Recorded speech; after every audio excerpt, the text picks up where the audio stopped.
one phytoplankton cannot do too much, but so many of them actually control everything what we have, our food, our air that we breathe, and our climate. They're so powerful.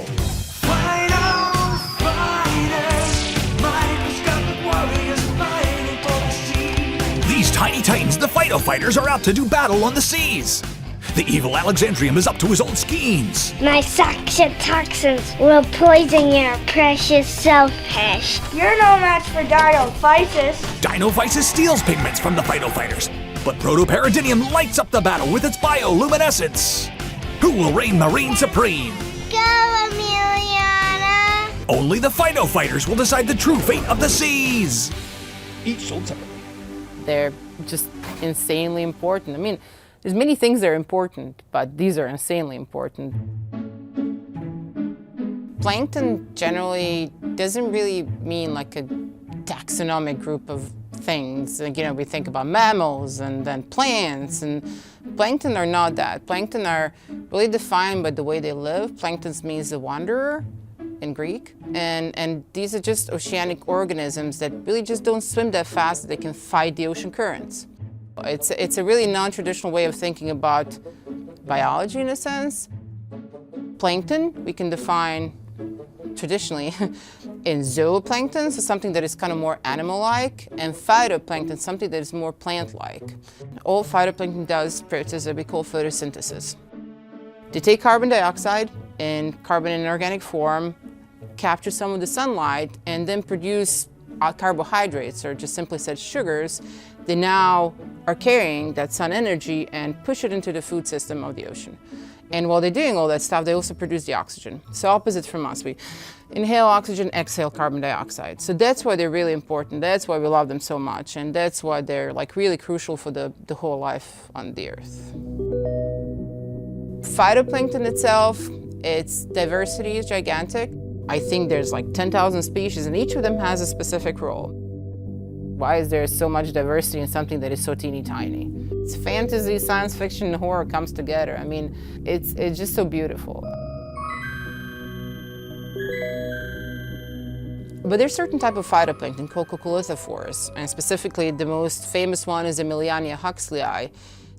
But they take this inorganic carbon to make that something like a shell in which they live in. Their calcium carbonate, which they make, which is pretty much chalk, they make it in a shape of these hubcaps. And if you think about how teeny tiny they are, they're like, you know, I don't know, I can put probably like 30 or 40 or 50 of them in the width of my hair. When they bloom, once they die, not only they take that normal like sugar carbon that they produce, but they also take that calcium carbonate, that inorganic, that chalky material down to the bottom of the ocean. So they're really, really good for exporting carbon, removing it from this contact with the atmosphere, which is really important when it comes to the flow of carbon in the whole, you know, Earth ecosystem, but also control of the carbon in the atmosphere. So Alexandrium is a very specific type of phytoplankton. It's called a dinoflagellate. So it's kind of like maybe plant, maybe zooplankton, maybe it's animal, maybe it can be both, no? But one thing that it does, it makes this very, very, very, very powerful toxin. They're causing problems in Gulf of Maine. Alexandrium, you don't have to have a lot. Actually, really low numbers of Alexandrium can be present and produce really detrimental effect on humanity that feeds on this shellfish. So the changes of the color of the ocean due to the presence of this phytoplankton are just so miniature, no?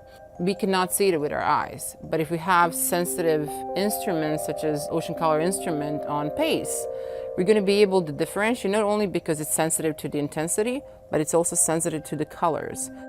Having this hyperspectral view with really high sensitivity is going to allow me to differentiate much, much more of the phytoplankton, because each of them, or at least each group, has its own optical patterns.